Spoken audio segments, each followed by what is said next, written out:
Hey everybody, Jeff Kaplan here, Director of Venture Asheville, host of Talking Ship. Got a little short preamble before we jump into the episode today. The episode is a pretty special one. This is one we recorded during Asheville Entrepreneurship Week during September 2022. It was a week-long celebration of entrepreneurship, from Black entrepreneurship to corporate entrepreneurship to startups to this episode. This day was all about leisure and hospitality. It's something we kind of look over a lot, but a super important part of the Asheville ecosystem. So this is a live recording. You're going to see new faces and hear new voices. But that's cool. That's on purpose. We really hope you enjoy the first ever live recorded podcast episode. We also want to tell you about the Corporate Entrepreneurship Series. This is a brand new program we started. We're going into our second session on October 11th, 2022 at UNCA in the Highsmith Union. Come to this event. You're going to learn from executives from Netflix and Instacart, Bloom Communications, and Betty Schotten. Betty was a CEO of a company that went IPO. She's here in town. She's a coach and a leadership master. It's moderated by the incredible Maui Vang from Tilly Financial, a local entrepreneur as well. It's an all-female panel of these incredible women who've led corporations that do the most innovative things with your data, with insights they pull from customers to create the best features and products that we all know and love. You don't want to miss it. And if you sign up on our website at ventureasheville.com, click on Corporate Entrepreneurship Series. When you buy your ticket, please use the code TALKSHIP. Don't tell your friends. TALKSHIP. One word, all lowercase, TALKSHIP. Save $20 on your ticket. It's a pretty sweet discount. So sign up and join us starting October 11th at UNCA. And then next month on November 17th, we have big boss Jeff Immelt, the former CEO of GE, who went from Fortune 5 to now he's running his own family office venture fund here in town. He involves a venture specialist out on the West Coast. Really incredible story from the biggest corporation, one of the biggest corporations in the world, to now running a venture fund. And everything he's learned from what it's like to stay big and be quick, and being small and trying to grow while staying nimble, and the hard parts of growth. It's going to be really interesting, the paradox of being big and small in business. All that's on ventureasheville.com, the Corporate Entrepreneurship Series. Again, use code TALKSHIP, one word, all lowercase, to save $20 on your ticket. With that, please enjoy this episode of Talking Ship at Wrong Way River Lodge and Campground.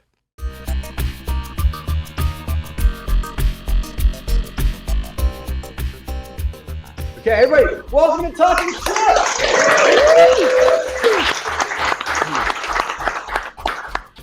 Welcome to Talking Ship, the Venture Asheville podcast. We're talking about issues and topics in entrepreneurship. You hear that? This is a live recording in front of a real audience. You may hear some lip smacking, some chewing, some slurping, and hopefully some giggling. Really fishing for that one. If you're looking for a podcast that reimagines Mean Girls at Sea, that's our sister show. You can't ship with us. But if you're here to learn more about Asheville's entrepreneurs, you are in the right place. So you all clearly don't listen to our podcast, because every show we open with a pun using the word ship. And that one really fell flat. So not avid fans, not avid listeners here. Anyway, who are we? We are the Venture Asheville team. Venture Asheville is the high-growth entrepreneurship initiative of the Economic Development Coalition for Asheville-Buncombe County, where we build entrepreneurs and get startups funded. I'm Jeffrey Kaplan, this ship's captain, director of Venture Asheville, lover of a good Spanish omelet. With me, as always, is the wonderful, smart, talented, considerate, and creative Juliana Moonwalker J. Walker Moonwalker, our master of interactive media. Moonwalker, what's good? Wow, I am just having a ball. I am so happy to be here doing this live podcast. I mean, I'm a little bit nervous about it, I will admit. But yeah, I'm just happy to be here. On the way here, there was a turtle in the road, and we did a very Asheville thing, and all stopped, and somebody got out of the car and moved the turtle. It's just a reminder of where we live. So I'm happy to be here. Was that here on Riverside where that happened? No, it was farther up. It was in Leicester, where I live. There was a turtle in Leicester? Yeah, I know. Great. Very good. Now, this is a special episode. Not only are we live with our guests, which we always are, we're also celebrating Asheville Entrepreneurship Week, a week-long celebration of all the entrepreneurs in Asheville. Monday, we focused on Black entrepreneurship. Tuesday was all about corporate entrepreneurship. Wednesday was startups and freelancers. And today, is about a central industry to our region, leisure and hospitality. We're recording from an amazing, mind-boggling new development here in town. It's locally owned by two menches, Shelton Steele and Joe Balcken, founders of The Wrong Way, River Lodge and Cabins. Welcome to Talking Ship, Joe and Shelton. Yeah. Thanks for having us, Joe. Thanks, Joe. Now, guys, I could read off your bios, which are full of humor. Did you write these? Did Kelsey write these? These are great. Oh, well, if you're serious, then yes, we wrote them. If you're Joe, I'm just going to read. I'm going to read the didn't. last sentence of your bio. Okay. And I want you guys to introduce yourselves. Maybe I'll take a sentence of each Okay. that I find most compelling, Okay. and then we'll go from there. So, Joe, starting with you, Joe Balcken. He lives in Arden, North Carolina, with his wife Emily, who is the family's resident superhero, and 3 children, Phoebe, Van, and Ever, all of whom required paternity tests because of how awesome they are. That's true. That's true. Tell us, instead of reading the bio, give us a little bit about you, who you are, and maybe your role in this truly surprising and delightful and inspiring venture. Yeah, I'll try and keep it brief. I guess, I lived in a lot of places when I was very young. We moved quite a bit. And I think it was 13 places before I was in 6th grade. And then eventually landed in Northeast Ohio. And after college, decided that I wanted to get away from the snow and overcast skies. And so found myself in Asheville, North Carolina in 2000. And after moving so many times as a youngster, when I finally found myself in Asheville, I knew that I had found home. The mountains called to me and kept me here. And I've loved it ever since. Met my wife shortly after I moved here. We have 3 beautiful children. As I said, they're awesome. They require a paternity test because I'm not as awesome as they are. But as far as Wrong Way is concerned, I'm focused on the operations, which we're figuring out right now. We're in the 3rd week of operations, setting up our systems, our processes, our technology, figuring out how to run this very different ship. I want to thank you for working ship plays into your comments. Shelton, I'm going to pick this sentence. Okay. Kayak instructor, columnist for Blue Ridge Outdoors, carpenter, landscaper, and beer sales. The Highland Brewing were the smattering of day jobs that kept Shelton in his boat. And also later in your bio, you opened how many tap rooms here in how many years? 5 and 3 years. Yeah. And now you are a hotelier. Circuitous route that led to right here. But I think that there's somehow all those skills kind of added up and we're well suited for this project. I grew up 100 miles east of here in Statesville, North Carolina on a Polled Hereford farm. And then I went to a summer camp right on the other side of Hendersonville called Camp Mondamin. And they taught us how to paddle a canoe. And then they taught us how to paddle a kayak. And in college, I kind of reconnected with the camp and became a kayak instructor, fell in love with Asheville all over again. And the only plan I had upon graduation was that I was moving here. Thus the lot of jobs that I had in the 5 or so years right after I moved here. And this project has just been a dream come true. I feel like of all the things that make me the happiest about this, it's this idea of placemaking and creating a place that I feel like best represents Asheville. And then even more so, this little pocket of West Asheville. And, it's funny, Joe and I, our connection is we played adult soccer together for 20 plus years. And I went on a kayaking trip and Joe was there and he saw me and then we camped on Max Patch, but we actually never boated together until we became business partners. And the first trip we did was the NOLA Chucky over in Tennessee, and it was a 2-person raft, and it was a great partner moment because we dropped into the first rapid and I pulled one way and he pulled another, and we kind of looked at each other like, okay, which way do you want to go? We had to kind of trade it back and forth the whole way down the river, who was going to be driving in that rapid. And we've been learning ever since.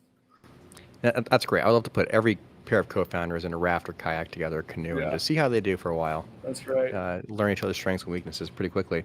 Before we get too far into it, I have to acknowledge our relationship, Shelton. So I have Please. some comments on that to prepare. I think about 3 years ago, before my son was born, you put me in a raft, I did. and we went down Section 9. That was the neighborhood rafting crew. Yeah, it was great. It was fun. So we were in buddies for a while. Right. Hold on. Can we pause on the rafting? Yeah. There's an element of that rafting trip that I don't think you're aware of. Did something happen towards the bottom of the rafting trip? Yeah, we've taken 2 rafting trips actually. Yeah. And the first one, I lost my watch jumping off a rock. Yep. And I What missed about that watch. The second one? The second one, I went swimming for a while. Is that what you're talking about? Yeah. Took a dive. I got tossed pretty hard. I'm going to go ahead and own it. I did that on purpose. I did feel a hand pull me out of the boat. He was stern right, and I did a little bit of a sweep stroke. So when we sank into this little hole called pit stop, it jumped up and it did, Jeff. Had a great time. Made for a story. Everybody had fun. Pulled them right in. Meant to do that, right? Meant to do that, yeah. You know what? It made for a great experience. It made for a great experience. Thank you for doing that. But I think before or after our rafting trip, you invited me over to breakfast one day to talk about this soon-to-be venture. I'm getting the speak louder sign. Okay. Aaron, you want to give a shout out and say speak louder? Okay, we'll do. And you made a breakfast that I've been trying to recreate myself. And that's when I said my opening comments, lover of a good Spanish omelet. Do you remember what you made? It was a frittata or an omelet. I think it was like the shredded hash brown bottom. Yep. And eggs and some veggies. Can you describe what that was? Yeah, it has nothing to do with this business. I've been waiting for a moment to ask you about it. Yeah, man, that's my go-to. That's an omelet or a Spanish frittata, and the trick is once it sets up on the stove, you slip it into the oven with the broiler on. Top sets up, and then you've got nice big egg wedges. Delicious. It's delicious. It was great. Did you like the flip? Is that how you do it? Nope, You slice and serve no, like a cake. that's the broiler does the top cooking. Beautiful. Enough about food. We'll get back to the food here in a moment. But at that breakfast, I don't think you even had renderings for this place. You had a vision. So what's amazing about what you guys built here is how truly visually stunning it is. I mean, it is clean. It is beautiful. It uses the natural materials. We'll talk about that in a moment. But if you could, for people listening, not watching, how would you describe what you've built here just in words without any visual cues? Yeah. Well, first of all, that meeting that you had on my back porch was absolutely a lifeline. And, it's just worth noting that in the startup process, there are highs and lows. And at that point, I was definitely in a low. I had an idea, but it wasn't tethered with a firm business plan. And you recommended a mentor out of the Mountain BizWorks program, Mark Goldstein, and we ended up hiring Mark as a CFO, and he's been our anchor financially. That's kept our model evolving as things got more expensive, and the bank market didn't work out, so we ended up going with private loans and that kind of thing. So thank you, Mark. Mark is a near and dear friend now. Call him family. But the place that you're sitting in it's just under 2 acres at this point. There are 16 A-frame cabins, and there's a 2.5-story river lodge. Right now, we're in the ground level of the river lodge. Oh, mine doesn't turn that way. Which is our event space. We call it the Eddy. And then above us is our canteen. The canteen's an all-day cafe, coffee shop in the morning with pastries. And then lunchtime, we got sandwiches and stuff all kind of set up for grab and go. So if you're coming off the Greenway as a local, or if you're going out for the day, we've got everything you need. And then upstairs, there's an office and a conference room that's for rent too. So we tried to build this place that has cabins for rent. And then we have all of these different engagement points for groups so that, they can stay here, work here, and then play on the Greenway. That's always been a tension in this area, that these amenities are built for visitors without locals in mind. Joe, can you talk to us about the balance between locals and visitors and incorporating that into the design of this property? Yeah, I mean, Shelton mentioned that we're under 2 acres right now. this whole property, all of the structures were an exercise in space utilization. We had to get really creative with where we placed the structures, how we used the spaces that didn't have structures on them. For instance, we've got an outdoor space we call our wooded meadow. That was one of the was a result of one of the challenges of the property, which was it was split zoned, and that part of our property was residential zoning. So we maintained it as a bit of a outdoor green space buffer between the residential community and our commercial enterprise. And that green space, the yard with the picnic tables that's in between the cabins and this structure, and then this structure as well, are all available to the public. So we want community members to utilize these amenities, whether it be renting the private event space or the conference room, or just coming and grabbing a coffee in the canteen, or hanging out with a beer in the green space. We feel, again, that is a reflection of Asheville's personality. You can't take the community members out of Asheville and have the same personality. So we want that to be reflected on our property as well. We feel like, there's a lot of community members that love Asheville like we do and want to share that with folks that are coming in, recognizing that there's still a little bit of tension between the community and tourism, but there's a lot of positive elements as well. And we want to share the best parts of Asheville, Western North Carolina, create that sense of place that we feel is authentic to Asheville, which is outdoor centered. It's a little bit quirky. There's a lot to do outside. It's got these natural resources that are so beautiful. And we want a property that kind of reflects that in the structures, in the spaces that we have, in the materials that we use, and the location that it is, being so close to the river and the greenway. You can't understate how close we are to the river and the greenway. I mean, you can look out these windows and you can see the river. Yeah. You can see the greenway. Right. I mean, it's 50 feet away or something. There's another element, I think, in part of the Asheville culture you guys embody here, and that is creative problem solving. And so if you could talk a little bit about what was here. If you're new to town, you don't know what the street looked like before. So if you could talk about the street's evolution and this site, which was basically a hillside, like very dense, thick, tons of clay, and trees of a hillside. And how that played into, I guess, like the transformation of this land and how that dictated some of the architectural pieces you see here. Yeah, this was 2.2 acres. It'd been for sale for a really long time. And I live about a half a mile from here, so I've driven past it a lot. And one day after an inspiring conversation, I pulled back into here and kind of bushwhacked my way through, went back to Ace Hardware and bought 2 machetes, and then came and cut a legitimate path, brought my wife down. She said, "You're crazy." And started doing the research on the property. And so it's a steep slope because it's in the river floodplain. So when a river goes through a mountain, it creates a steep slope. So, just the big 3 problems that had to be overcome. And hopefully, the way we explain it, you'll understand that we created kind of solutions that make the property what it is now. So the steep slopes had to be laid back, and we had to build walls to hold the earth back so that we could build structures underneath it. That's a City of Asheville steep slope ordinance rule. It's in the floodplain, so that's why you see all the cabins. They're built up in the air. So each cabin is 2 feet above base flood elevation. That's just another city requirement. So if it were to hit the 100-year flood, all our structures are 2 feet above that.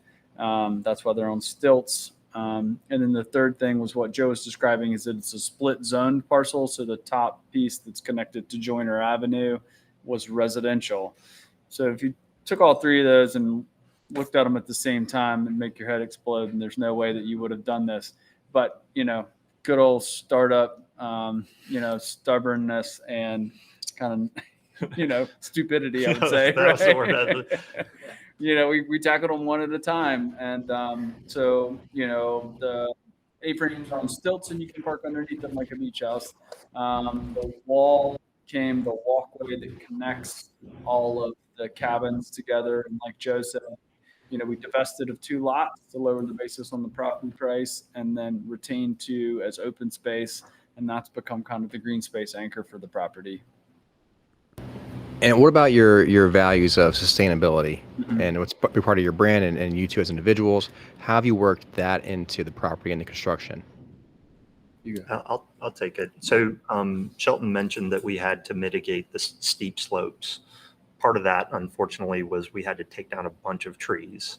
But rather than send them to the stump dump, we decided to have them milled. All of the hardwoods were milled by a local lumber mill, Beetree Mill, into tongue and groove flooring. And so if you go up to our canteen space, you'll see a mixed species floor of walnut, oak, maple, and cherry. And then we've used that lumber in other places as well. The railing, this accent wall is a bunch of poplar that came from the property. The coffee tables in all the cabins are slabs from trees from the property. Our conference room table is a really well done conference room table by Blake Vaden. It's a beautiful piece of furniture. That was a poplar tree. So we tried to utilize as much of the lumber that we had to harvest from the property in other ways, so that we weren't using new lumber that was sourced from other places.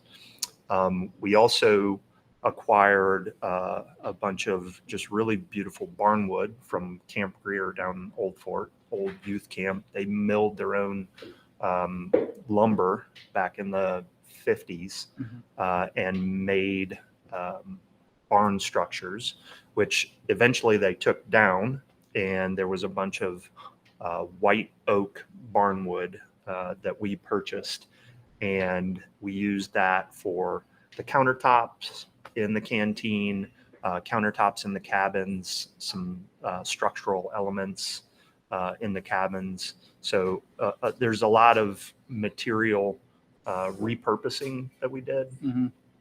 So that, we were always doing dumpster diving when we were in construction process. So we weren't using new lumber as much as possible. We were trying to use the scraps of lumber that otherwise would have been thrown away. So during the entire construction process, we were trying to build it in a green, sustainable way. Moving into operations, we are setting up our operations in what we feel is a responsible, sustainable way. So, we have a recycling program. We have a commercial composting program. We have in our cabins, we call them zero landfill cabins. What that means to us is that there is not anything in our cabins that will be taken out during a cleaning cycle and thrown into the landfill. Our garbage bags are compostable. All of the packaging for the complimentary coffee and tea is compostable. So very little goes out of that cabin as waste, and what does goes through our commercially compostable program. That's unbelievable. And that minimalist philosophy in the waste is also apparent in the architecture. And so I want to read a note from your fact sheet that it was designed by, this whole everything here was designed by, is that right? Asheville-based BCA architecture with the interiors by Catherine Winkle. Is that right? And Correct. The approach combines Scandinavian minimalism with Appalachian warmth. In true wrong way fashion, it's called Scapalachian. That's correct. Can I pitch you something? Please. Let's flip it around. Apodanavian. Wow. That one's easier to remember. You like Apodanavian? Yours. It's a freebie. Workshop it. Talk a little bit about the architecture and why A-frames. Why is that advantageous and the materials? And tell us the story of it being evocative of Hygge and Appalachian styling. Yeah, absolutely. So Brent Campbell is a friend of mine. We cook barbecue together. And my favorite thing to do with Brent, other than cook barbecue and drink beer, is to sketch, buildings and go through that iterative process of like the initial design. it's a lot of fun. And we almost immediately landed on A-frames because they're unique structures, and we felt like that would resonate well with the public and help us book cabins. And then all those site constraints that we talked about, because those cabins are so close together, the steep pitched roof has no windows, so that the cabins are something like 5 feet apart, and so by having solid roof lines, you don't see your next door neighbor. And ultimately is this kind of idea of the mountain range or river waves. Like once you put them all together, they look really beautiful. They do look beautiful, and it's hard as you're driving up to not see this becoming a national spot. If you're visiting from anywhere, I think people are going to stop by wrong way to see the lodge and see the design, because it's so unique and it's stunning. And then and I didn't even realize the canteen was open at all times. So even if you're not staying here, pop in the canteen, check it out, and go to the green space. I have two final questions. Then I'm going to kick it over to our audience. The first one is if you could tell us a little bit about the canteen and the partnership with New Stock Pantry. And my second question is, when you wrap that up, explain to us, if you want to stay here, how do you book? What are your range of rates? And then with that, I'll stop jibber jabbering and let our attendees ask some questions. Cool. Do you want to take the New Stock and I'll take the Sure. booking? Okay. Let's do it. New Stock is Ashley Capps and Travis Schultz. They're a dynamic chef duo, and they're also married, and they're about to have their first kid. Ashley and Travis had a to-go meal program during COVID, and you could pick it up at All Souls Pizza. But Thursdays, you'd pick up your meal kit, and it was always delicious. And Ashley and I talked a lot, and I kind of shared this idea with her real early on, and then just kind of stayed in touch with her and asked her, hey, we're getting to a point where we're about to open. Would you be interested in being our wholesale food provider? And fortunately for us, she said yes. She's extraordinarily talented. They both are. She was a James Beard semifinalist at Buxton Hall as a pastry chef. So we kind of got hitched with them, and they do all of our food. So all of our pastries in the morning, everything from muffins, tea cakes, apples, strudels, you name it. And then in the afternoon, we've got all of these sandwiches that are pre-made, salads, green salads, and then like chicken salads, potato salad, that kind of thing. So everything was designed with this grab it and go outside idea. So even if you're eating it here, you're still hopefully going to go to our front porch of our lodge or up to the green meadow space and make it kind of an outdoor experience. And they just opened their own cafe right over here on Riverview Station. So check them out if you're walking on the Greenway. They have similar offerings, but we're grateful that they're working with us. Is that 99 Riverview Station, or that's the galleries by the Riverview Wedge? Station is the galleries that Gotcha. front Lyman. Yeah. Very good. And the menu that we have is updated on our website under the grab and go section, for those of you at home that are curious about the particulars of what we have. And that website where you can find the grab and go menu and book rooms or book cabins is Wrong Way Campground, because we are an urban cabin campground. I know it's hard to believe, but we are wrongwaycampground.com. Yeah. And if you do want to book a cabin, look at availability, check pricing, any of those things, you just hit the book now button, and you can see what's available, check the prices. Our prices range and kind of swing with the seasons and demand, but they are as low as $135 per night in the winter season, and can go as high as $285 during leaf looking season in summer. For Asheville, it's pretty affordable. It Yeah, really we did our research on who's out there and what amenities they have, and then set those prices based on that. Yep. Right. Shout out to our friend Ron Storto in the back there. Ron helped us a lot with kind of hotel rates and how to deal with that. So thank you, Ron. All right.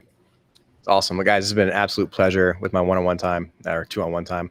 I mean, there's so much more we could dive into, and I have so many more questions, but that's just me being selfish. So if you have a question in the audience, the way it's going to work is you're going to walk up to this microphone. I'm going to put it that way. You're going to ask your question and then sit back down in your seat. Sound good? Okay, I got a lot of nods, not a lot of audible stuff. So if you're listening, they're nodding emphatically. Okay, so come on up and ask a question. Ron, come on up. You guys speak into the mic.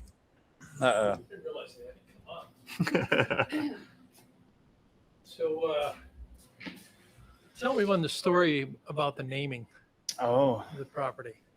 Wrong Way. Why would you name something Wrong Way? That's a good question. I'll kind of start this conversation and let Joe finish it because it's a big part of it's his story. But we worked with a brand designer right up the hill from here, Eric Piper, Homestead, wildly talented person. And we went through a naming process, and I'd never done that before. That is the whiteboard with all the different names and, just word mashup. And we iterated and iterated and iterated. And Joe threw the Wrong Way words up on the board. And by the end, it was Wrong Way and a few other names. And we ended up going with Wrong Way. It took me a while to warm up to it. I had a friend who kind of kicked me over the finish line and then got me to like it. But Joe's story about Wrong Way comes from his time as a raft guide. Yeah. So I was a raft guide before I entered corporate America many years ago. And one of the stories that, and we've got many, many bad jokes and many, many not so true stories, but one of them that we told was that the French Broad was one of 3 rivers in the world that flowed from south to north, along with the Nile. It is true that it flows from south to north, but not so true that it's only one of 3. But Wrong Way was just a nod to the French Broad River that we're so close to. A little bit of backstory with, me being a raft guide, but also how that name has evolved is our approach to conventional concepts. So, I'm sure there's plenty of people that hear the Wrong Way campground name, look at what we have to offer and say, that's not a campground, which is true in a traditional sense. We tried to sort of label ourselves this urban cabin campground. We are at the intersection of urban and the outdoors. We talk a lot about a gateway to the outdoors. When you're in a traditional campground, you're 20 miles through the gateway. You've passed through the door, you've gone 20 miles, and you're through that gateway. This is where that door happens. We are the gateway to the outdoors because it's right across the street, but you're also at this gateway to all these urban amenities in West Asheville, the River Arts District. We're only 3 miles from downtown, 2 miles from the Biltmore and Biltmore Village. So access is a big part of the reason that we made the decision to be located here and what we try and provide to folks, whether it be our experiences list to all these outdoor experiences. It's lowering the barriers to getting into the outdoors. I still got to correct you here. You said 2 miles to the Biltmore, and I imagine if you're driving down the road across around to the village, it's 2 miles to the gate. Right. But I mean, you're 50 yards to the side of the river. Yeah, that's true. And the other side of the river is the Biltmore. So Right. like if you're at the Biltmore and you're leaving on the way out, when you look across that field, which is where they grow soy and corn, when you look across that, you can see your A-frame tops. I know. It's amazing. Wow. It's beautiful to see it across. Yeah, across when you're leaving the Biltmore, just look across the river and you'll see our A-frames. Yeah. Pretty Wave amazing. to us. One of the keystones for the whole property is that the view shed will never change. So when you look out across here, you see the road, and then you see the park and the river, and then the Biltmore State exit road. So nothing will ever be built in front of this property, which is pretty unique. Awesome. Next question. Hold up, Mike. What's up, Mike? Hey, how are you doing? So I just wanted to start by saying this place is absolutely beautiful, and it's like being a kid in a tree house again. Cool. So I'm excited. It's exciting to see you guys here. So Thank you. but my question is, since you guys are really big into rafting and that's been a part of your life, have you incorporated that into the business? Have you partnered with anybody locally to have those activities for your guests? Yeah. You want to answer the experience part? Yeah. I started into that, but Yeah, I was a raft guide with USA Raft, and then French Broad Rafting, which is now French Broad Adventures. They are one of our rafting partners. They also do canyoneering, zip lining up in Marshall. We also have a host of other outdoor centered experiences, and some like local tour operators. You can access those through our website on the experiences tab. Again, our intent with that is to lower the barriers to accessing the outdoors. So you'll see that most of them are outdoor centered. A lot of them have to do with this river, whether it be stand-up paddleboarding, floating on a tube, in a kayak, whatever. But there is whitewater rafting as well. One thing that we didn't touch on as far as amenities in the cabins, you will not see any TVs in any of our units. Right. So it's another way for us to lower the barriers to people getting outside. I'm not going to say what the password is for our Wi-Fi, but that is another indicator of we really want people to get outside. Yeah, one of the core values for our staff is be a guide. And so that's this idea of, help our guests learn more about Asheville, experience Asheville. And, they've done a wonderful job. I mean, we're only 3 weeks into this process, but, I saw one of our staff give some folks hiking advice, and then the next morning asking them how the hike was, what they're going to do today. A raft guide gets a bad rap as being a dirtbag, but in fact, it's this amalgamation of skills, whether it's cooking, whitewater guiding, telling stories, bad jokes, and then just general, facts about the river and the place that you're in. So, try to do the part that's not dirtbag. We're all dirt bags at heart. Yeah, Right. Be a guide is great. Yeah. Next question, Beverly. Sweet. Hi. Hey, Beverly. Hi there. I really like your branding, Oh, thanks. and it's obvious you've put a lot of passion and love into developing this asset. I'd like to know what your plans are for the future. 5 years from now, do you think you'll be expanding services locally? Might you expand geographically? I think this ecological, sustainable positioning is really very timely, and I wonder what you plan for the future. That's an awesome question. Yes, we would like to build more cabin campgrounds. I mean, Western North Carolina's got such a tremendous camp culture. It's known for having 200 plus summer camps up here. And so, it makes sense that all these little towns have connection to the river. They're all developing their own greenways now. We'd like to be, opening another one of these in the next 2 to 3 years. It likely won't be called Wrong Way. I think this is the wrong way.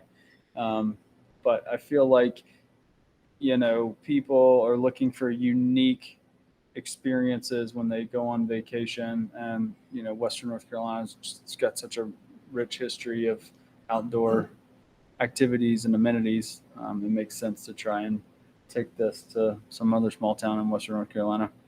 Yeah, we feel like there's a little bit of special sauce in the idea of urban cabin campground. Obviously, Asheville's experiencing a lot of growth. There's a lot of hotels that are being built. We're not going to say anything negative about those businesses. Our take on lodging is a little bit different. It's outdoor centered. As long as it's financially feasible to build something like this instead of a hotel, this is what we would prefer to build in another town. We've actually got another LLC, All Forward Outdoors, which is essentially positioned to do just that. And if there are any urban planners out there that are in outdoor centered towns that have like a river or a greenway, access to those outdoor experiences in an urban environment, then we want to be at that intersection point and provide these types of lodging opportunities that might be an alternative to a hotel or some of those other options. I mean, one of the things you credit with the rise of Airbnb, for example, was they were selling you not just a place to sleep, but the experience or living like a local is a big part of it too. Traveling like a local. This is so much more than a place to sleep. Yeah. It is such a well thought um, and meaningful experience. Even to come here as a visitor for an hour and have lunch, everyone here is having an experience. Yeah. Yeah, we Thank we you. felt like, we looked at all those lodging concepts, the traditional campground, the Airbnb, the hotel, even resorts. And we said, what are the best parts of those that we can pull from and still stick on 1.8 acres, which was a big challenge. But, I think that we do bring the independent spirit and the kind of unique experience of an Airbnb. We also bring the professionalism and the comfort of a hotel. We bring the outdoor personality and outdoor experiences of a traditional campground. But we also are trying to bring all those activities into one place like a resort or a hotel might do, whether it be an event space like this or a conference room or the outdoor spaces. So I think, in this 1.8 acres, we've crammed a lot of amenities and pulled the best parts from all those lodging concepts. Yes. What's up, Russ? Hey guys, I have a specific marketing question for you. Joe, in describing Rolling Way in an urban campground, I didn't hear the term glamping, which has become really popular. And I'm curious to know, is that intentional, not using that term, or just something else maybe in that strategy in the way you described it? Short answer is yes. If you look at our, branding deck, there's the what we are and what we aren't. Glamping is in the what we aren't category. And the reason for that is that in general, glamping excludes two amenities that we include. That is HVAC, so 4 seasons, and also a private bathroom in every unit. I'm sure there are glamping or glamp grounds out there that do include those types of things in some of their units, but by and large, glamping units don't include, the 4-season walls, HVAC, and a private bathroom. And ours do. You're great question askers. This is awesome. Yoav's coming up for a question. Yeah.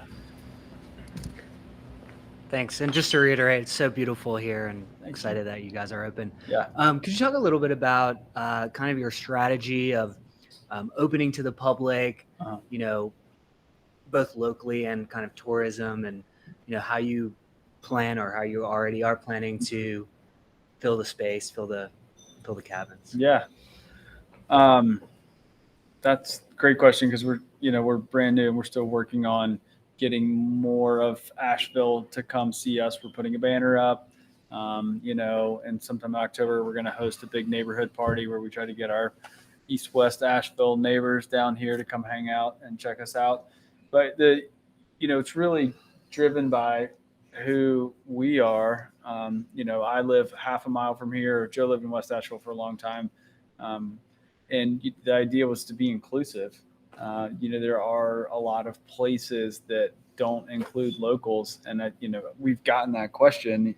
Are locals allowed here? And it's a laugh out loud. It's silly. It's ridiculous. Like, of course you're allowed. Like, we want you to be here, and we want you to use us as a resource. Whether you don't want your mother-in-law to stay there, or you just want to come down for a coffee in the morning, or host a birthday party up in the meadow, or a baby shower down here. I mean, we just feel like part of Asheville is the people that live here. And so we want to include them as well. Yeah. To your question of how we're going to get the public in here, we tried to be a little bit quiet about that in terms of signage and everything, just because we wanted to get our operations smoothed out. But I've got a big old banner rolled up and ready to unfurl that we'll put on the front of the River Lodge that has our hours. Canteen is open to the public. And then we'll work on some other signage so that, some of our best marketing is just people driving by and running by and biking by. The good bad about being in an urban environment is you've got a lot of traffic, but you've got a lot of traffic. So we want to put out the signage that allows people to recognize that we are an amenity to your commute or your run or your bike. Come in and see us, hang out for a little bit, whether you have hangry kids in the stroller or you just got done with a paddle or a bike and you want to have a cold beer and a rest. What are the hours of the canteen? 7 a.m. to 9 p.m. daily. Nice. Yeah. All right, we have time for one final question. Anybody want it? Or Jay Walker, you want your honorary final question? Anybody else have something? Yeah. You all with a follow-up, yeah. Want me to repeat it? You can just say it, yeah. Just, I guess, not locally, like bringing in tourists specifically to this space, Mhm. or to not this space, the whole campground. How do you plan to? What's the marketing plan? The question is, how do you market to out-of-towners, visitors? You guys on TikTok? Yeah. You are on TikTok? We handed it. I don't know if we have any videos on it yet, but my daughter, my 17-year-old daughter, is going to be managing that. So Yeah. we just went live on TikTok. That's a great question. We have the standard social media platforms that I was running the social media and I tried to tell the construction story through that and be really transparent about the highs and the lows. And so now, we're flipping that around and kind of talking more about what the place is, how to use it, what it looks like, what it feels like. And then we did hire a PR firm to help us tell our story. And that has resonated really well. Shout out to Kelsey. She's in the back. Thank you. We found that the story not only resonates with, kind of media, but also with Explore Asheville right now. And they've been a strong partner and kind of helping us get the word out. Yeah. And Dear Clive is their name. So we'll give a shout out to her firm. But yeah, we've showed up in a lot of places that we didn't expect to show up. Travel and Leisure website was a big one for us. Southern Living, Garden and Gun. I think the fact that we are so unique and have a good story to tell that is a positive one. Mm-hmm. We'll play the shiny new thing card for as long as that will stay a thing. But it's been fun. That's a great moment for us to end on, because being called wrong way, like getting all that earned media and that press, normal is boring. Nobody wants to do something normal and pedantic and pedestrian. Mm-hmm. This unique, memorable experience you've created, doing things the wrong way, is what's working for you. And we all believe, I'm sure you'll be very successful, and love to hear about the growth. Maybe we'll have you on when you're opening your next location in 2 years. Thank you. Let's give a hand to our guests. And thank you all for joining us today. It's great to have you all for our first live recording. Jay Walker, this didn't go nearly as bad as I thought it would. No, it didn't. I was Went quite expecting well. things to fall apart. Yeah, me too. We'll see how it goes when we do post editing. With that, thank you all so much for being here today. I guess they can hang out and see the property because they're all Absolutely. locals. We can open a cabin up and take a tour. Yeah, Shelton, thank you. Joe, thank you. And thanks for talking ship with us. Yeah. Thanks, Jeff. Nice work.